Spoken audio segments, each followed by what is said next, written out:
경제 속속 시간입니다. 오늘도 경제부 박효정 기자와 함께합니다. 안녕하세요. 안녕하세요. 네, 편의점 업계도 배달 서비스에 나서면서 이렇게 비 오는 날에 우산 하나도 배달을 해준다고요?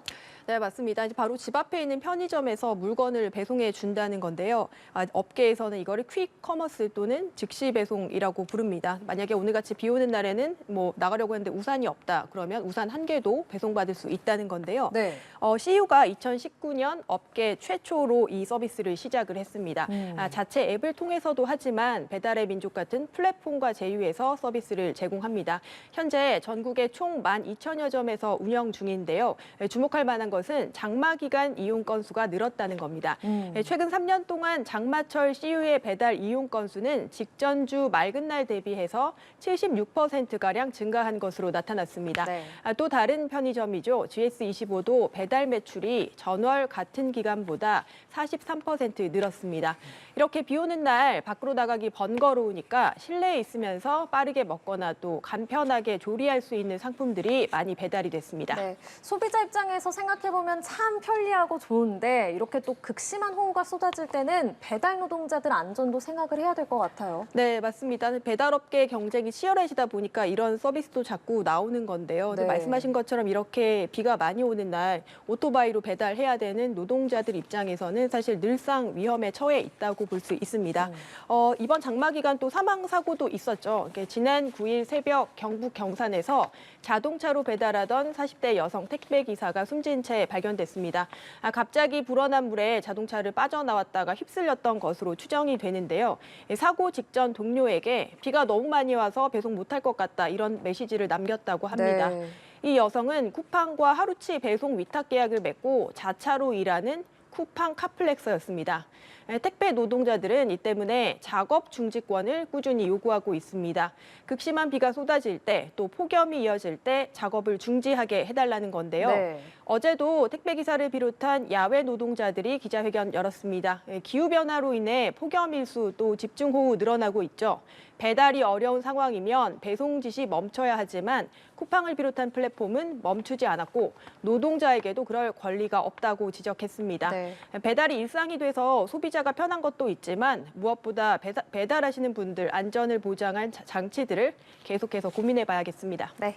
자, 다음 키워드 보겠습니다. 코인 시장 규제인데 박효정 기자는 가상화폐 투자하십니까? 전 손도 안 대봤는데요. 네. 어쨌거나 이제 소비자 권익을 위한 좋은 소식인 것 같아서 가지고 왔습니다. 네.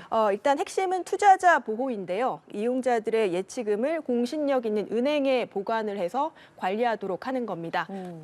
그러니까요. 네. 보통 저희가 가상화폐라고 생각하면은 지금까지는 좀 비교적 규제 테두리 밖에 있다 보니까 위험하지 않나 이런 생각들이 좀 있는데 이게 규제 테두리 안에 좀 들어오는 거죠? 네, 정확히 맞습니다. 이 가상자산 사업자들은 해킹이나 전산장애 등에 대비해서 준비금을 적립하거나 보험에 가입해야 합니다. 만약에 빗썸 같은 거래소가 파산하더라도 투자자는 은행을 통해 예치금을 돌려받을 수 있게 됩니다. 마치 주식 거래할 때 증권사가 파산해도 예탁 결제원을 통해서 돈 찾을 수 있는 것과 비슷하다고 보시면 됩니다. 네. 또 시세 조종이나 불공정 거래 감시와 처벌도 강화됩니다. 2년 전이었죠.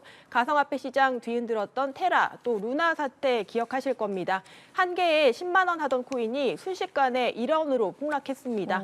우리 돈 57조 원이 증발했고 국내에서는 20만 명이 피해를 입었습니다.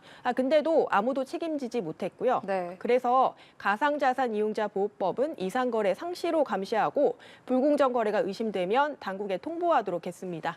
불공정 거래는 부당이득 2배 과징금 물릴 수 있고 규모에 따라 최대 무기징역까지 형사처벌도 가능합니다. 네.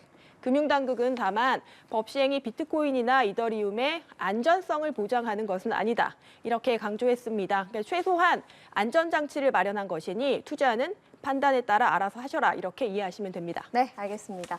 자, 다음 키워드로 넘어가겠습니다. 해외여행 필수품인데요. 일단 여권은 꼭 챙겨야 되고요. 그리고 또 지도 봐야 되니까 스마트폰도 챙겨야 되고 또 뭐가 필수품입니까? 네, 최근에는 그 젊은 층들을 중심으로 해서 이 트래블 카드가 필수품이 되다시피 하고 트래블 있습니다. 카드요? 네, 그렇습니다. 일반적으로 해외 나가시면은 은행 창구에 가서 환전을 하실 텐데요. 그럴 필요 없이 40개 넘는 통화를 언제든 무료로 환전할 수 있습니다. 오. 네, 해외에서 카드사 결제 수수료가 붙죠. 그런데 이건 수수료 없이 체크카드처럼 출금이 됩니다. 또 여행지 ATM에서도 수수료 없이 현금을 뽑을 수가 있습니다. 네. 저도 지난번 휴가 파리로 떠나면서 만들어서 가져갔는데요. 앱에 들어가서 일정 금액 유료로 바꿔놓고 쓰다가 더 필요하면 또 간편하게 클릭 몇 번으로 충전할 수 있어서 아주 편했습니다. 그렇네요. 네, 그만큼 인기가 많은데요. 지난 2022년 7월 업계 최초로 출시된 한 카드사 상품은 가입자가 500만 명을 넘었습니다. 여기에 5대 은행 연계 카드사 모두 비슷한 형태의 카드를 출시하며 경쟁은 더 치열해졌습니다.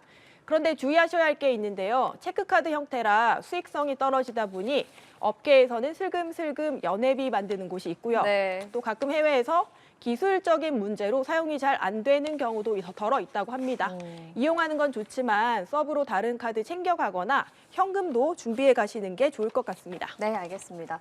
또 여행 앞두고는 환전하는 것도 또 이렇게 좀 일이 되는데 환전할 필요가 없다니 정말 편리해 보이고 저도 이번 휴가 때 사용해봐야겠다는 생각이 듭니다. 네. 자, 마지막 키워드 보겠습니다. 졸음운전 막아라인데 휴가철에 좀 장시간 운전하시는 분들 많으시잖아요. 이런 분들을 위한 좀 팁이 준비되어 있을 것 같아요. 무엇인가요? 네, 아무래도 휴가철에는 장시간 운전하게 되고요. 또 이렇게 더워서 에어컨까지 틀다 보면은 졸리기가 더 쉽습니다. 지난 3년간 7월에 발생한 고속도로 교통사고 사망자는 33명인데요. 원인을 봤더니 졸음과 주시태만이 25명으로 75%를 차지했습니다.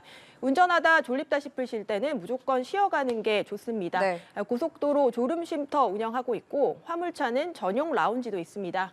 운전 중에도 창문을 열어서 차량 안에 이산화탄소 농도를 낮춰주는 것도 필요합니다. 이 밖에 음악 듣거나 껌을 씹거나 이런 것도 도움이 되겠죠. 무엇보다 고속도로에서 안전거리 지키는 것도 중요합니다. 보통은 앞차와 100m라고 하는데 빠르게 달리다 보면 100m가 어느 만큼인지 알기가 어렵습니다. 제가 도로공사에 문의해봤더니 거리를 재는 방법이 있습니다. 오, 무엇인가요? 네, 일단 점선으로 된 분리선 간격이 각각 20m라고 해요. 그래서 이 점선 5개만큼 앞차와 거리를 확보할 수 있고요. 네. 또 다른 한 가지는 앞차가 가로등이나 표지판을 지난다. 그러면은 약 3초 뒤에 그 지점을 통과하면 100m를 확보할 수 있다고 합니다. 네. 아, 그러면은 앞차가 가고 3초 뒤에 내가 그 지점을 통과한다면 아, 나는 안전거리를 좀 지키면서 주행을 하고 있구나 이렇게 생각할 수가 있다는 거네요. 네, 맞습니다. 네, 알겠습니다. 자, 우리가 고속도로 운전하다가 좀 졸리면은 졸음 쉼터도 있고 또 휴게소 들러서 뭐 좀 이렇게 스트레칭도 하고 맛있는 것도 먹고 그러면서 또 출발을 하잖아요. 네. 그런데 여기 휴게소에서도 요즘에는 좀 핫플레이스 유명 맛집들이 좀 들어오는 추세라고요? 네, 그렇습니다. 사실 과거에는 고속도로 휴게소 음식은 좀 맛도 없고 가격도 비싸서 좀 불만이 많이 나오는 대충 이제 때우고 빨리 가는 뭐 그런 식이었는데요. 최근에는 분위기가 많이 달라졌습니다. 좋은 식당이 많이 들어오면서 휴게소 밥 먹기 위해서 고속도로 이용하는 경우도 있다고 하는데요. 네. 한국도로공사가 지난해 정부가 인증한 100년 가게 또 지자체가 선정한 맛집 등 또 다양한 음식점을 고속도로 휴게소 155곳에 유치했습니다. 엄격한 심사를 통과해 골랐다고 하는데요.